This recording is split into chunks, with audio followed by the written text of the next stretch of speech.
The Truce of Andrusovo established a 13.5-year truce, signed in 1667 between Tsardom of Russia and the Polish-Lithuanian Commonwealth, which had fought the Russo-Polish War since 1654 over the territories of modern-day Ukraine and Belarus.Afanasy, Ordin-Nashchokin and Jerzy. Chlebowicz signed the truce on 30 January, 9 February 1667 in the village of Andrusovo not far from Smolensk. Representatives of the Cossack Hetmanate were not allowed. Terms: the Polish-Lithuanian Commonwealth and the Tsardom of Russia agreed on the following terms. A truce was signed for 13.5 years, during which both states were obligated to prepare the conditions for the eternal peace. Russia secured the territories of the left bank Ukraine, civil lands, and Smolensk.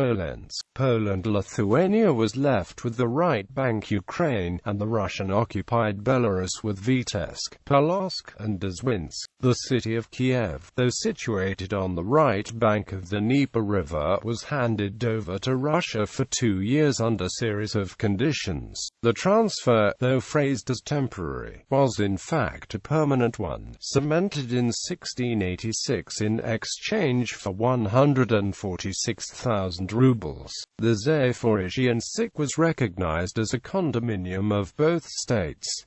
Both states agreed to provide a common defense against the Ottoman Empire. The right of a free trade was granted. A compensation from Russia to Poland-Lithuania of 1 million zloty, 200,000 rubles, was agreed on for the lands of left bank Ukraine.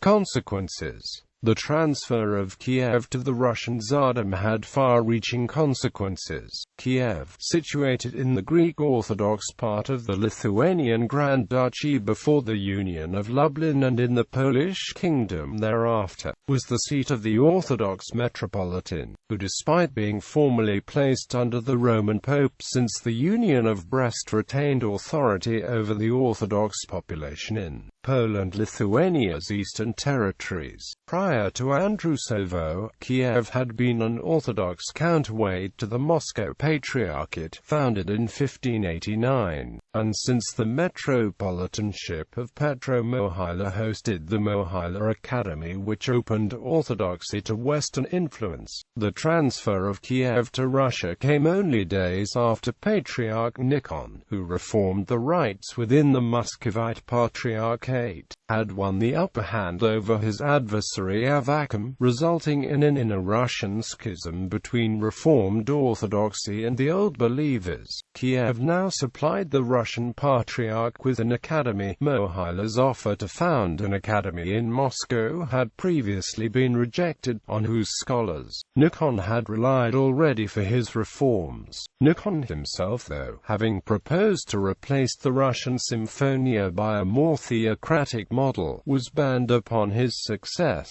effectively shifting the power balance to the Romanov Tsars ruling Russia since the end of the Great Muta. As the see of the Metropolitan, Kiev furthermore granted Moscow influence on the Orthodox population in Poland-Lithuania. Protection of the Orthodox population thus became a future argument, or excuse, for Romanov interference in Poland-Lithuania. Perspectives: in Ukraine, the treaty is often viewed as leading to the partition of the Ukrainian Hetmanate state between its more powerful neighboring states. For the Polish point of view, the treaty is considered a significant mistake that tipped the balance of power in the region and replaced Poland as the dominant state by the emerging Russian Empire.